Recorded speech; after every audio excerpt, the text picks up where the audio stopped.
Nielen Tatry lákajú milovníkov zimných športov. Dobre zalyžovať si odnes môžete asi v 50 strediskách po celom Slovensku.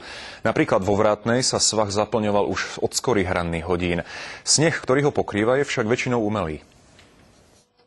V lyžiarskom stredisku vo Vrátnej doline sú na zimnú sezónu dobre pripravení. 3 dni pred otvorením zasnežovali trate. Dosiahli tak výborné podmienky pre predvianočnú lyžovačku. Hlavnou novinkou je pre nás bezkontaktná technológia ski pasov, ktorá každopádne odbúra tie nepopulárne rady a zvyší vlastne ten komfort. Na svahoch Vrátnej doliny sa začalo prvýkrát lyžovať pred 152 rokmi, kedy Trnavský turistický spolok organizoval hromadný zájazd.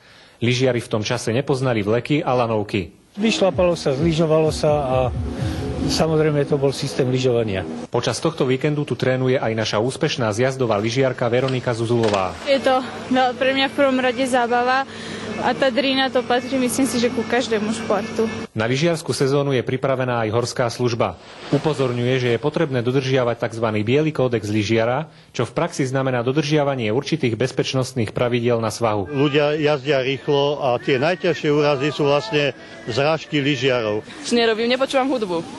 Lebo by som dostala to také extázy, že by som to asi ostala aj spávať. Treba s mierou, aby si, keď už niekto ublížil, tak aby som to bol ja a nie niekto iný. Zimná lyžovačka je krásnym relaxom, ale môže byť aj nebezpečná. Záchranári zdôrazňujú, že je potrebné na svahu byť disciplinovaný a vyhýbať sa alkoholu. Peter Revús, Slovenská televízia.